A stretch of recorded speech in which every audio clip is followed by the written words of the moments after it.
Well, as we move on, I want to share that in this passage, Paul is giving a word of encouragement. And our friends at the Bible Project put it this way: through the use of literary devices, structure, and repetition in this letter, Paul is trying to get the people of Philippi to sink deep roots into the reality of what Jesus has done so that they will be able to live transformed lives. He's trying to compel them to form a community that shines as the stars in the midst of a darkened world, and to be filled with peace and unity as they share the gospel with the world around them.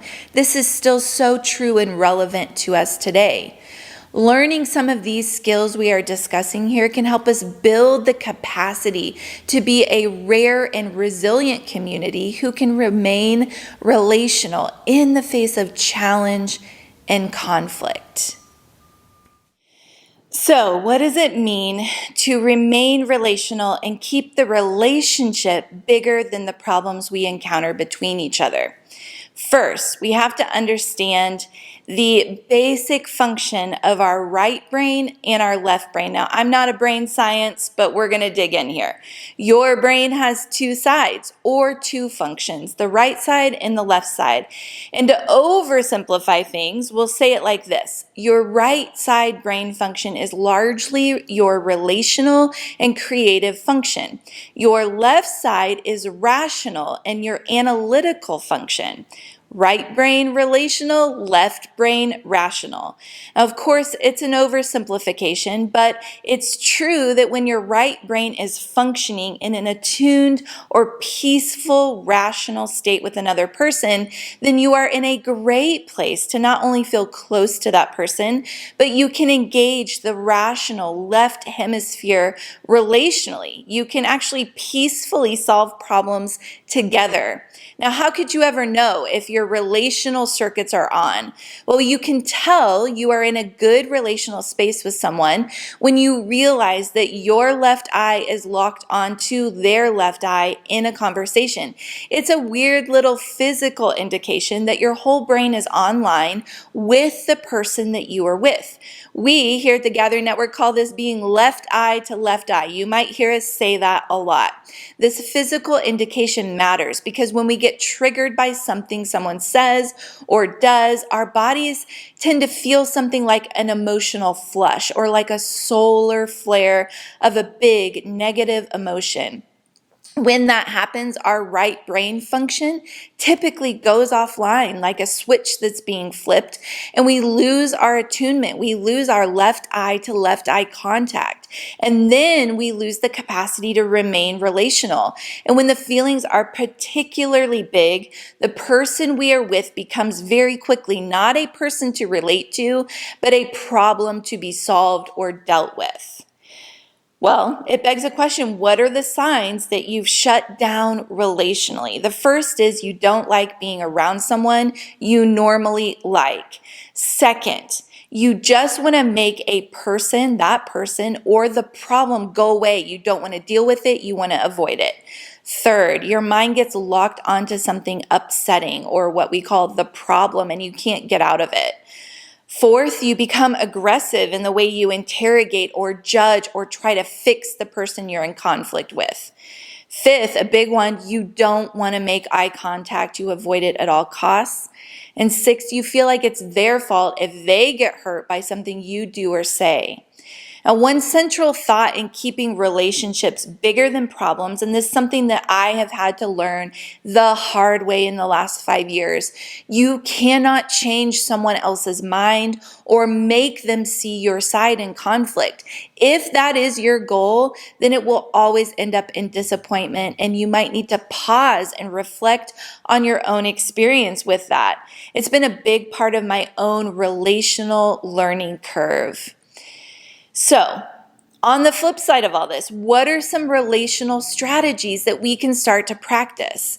According to Marcus Warner and Jim Wilder, there are 4 things that you can begin to practice that will help you build capacity in remaining relational during big conflicts or emotional flares. The first is this. It's big. It's curiosity. This has been my key for my own transformation. It's given me a way through some of the big emotional responses that can turn my relational circuits off. You might hear me regularly using this language. Hey, you just said this. Can I be curious about that? Hey, can you say more about that? Explain a little more, help me understand. When you said this, can you help me understand more of what you meant? Curiosity is a game changer if you put in time to developing the skill. I guarantee you there will be payoff to it. Second is appreciation. Two powerful forces in any relationship are appreciation and resentment. Appreciation acts a lot like gratitude. It turns on our relational circuits. It allows us to operate in a more mature state of mind. Resentment is emotional immaturity that would have us spot more reasons for criticism than praise. Appreciation, gratitude, thankfulness, it can grow our group identity, creating a safe and vulnerable place to belong. And notice that gratitude, thankfulness, it was a part of Paul's strategy for what it means to pursue peace. It's a big part of it. Third is kindness, and this can also be said as shared joy. When we are able to share in someone else's joy, it builds our own joy in the process. Shared joy is one of the most powerful relational experiences that exist. When we lack sufficient relational joy, we will always turn to other cravings to try to fill the void, which leads to more relational trouble. And lastly, the fourth thing is practicing envelope conversations. This is where you start with the relationship and you end with the relationship, sandwiching the problem in the middle of the conversation. You start with the history and the importance of the relationship.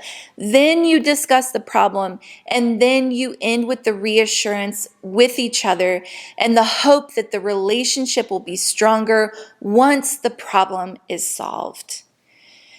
Well, in closing, in the immature brain, pain turns off the relational circuits. In stark contrast, the mature brain develops the capacity to remain relational in spite of pain. Rare leaders, rare citizens can ask, how do I remain relational and act like myself in spite of the problem I am facing and the pain that I feel? As Paul says in Philippians 4, our thoughts guide the way into our actions.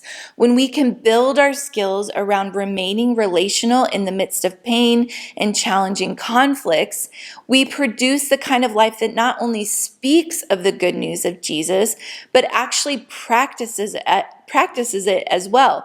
No one can get there overnight. It takes intentionality to develop these skills. The good news is that if we do it together, our community will grow in our capacity to engage with hard things in a way that truly reflects the remarkable good news of God's kingdom to the world around us. It will change us, and it will change the world around us. Well, as I close our time, I want to leave you with a discussion question if your house church has time for it. It's a bit like a call to action. Which remain relational skill can you begin to practice this week or over the next month? Being curious, growing appreciation, building kindness, or utilizing envelope conversations when in conflict? Well, I'll leave you guys with that for today, and we look forward to seeing you next week.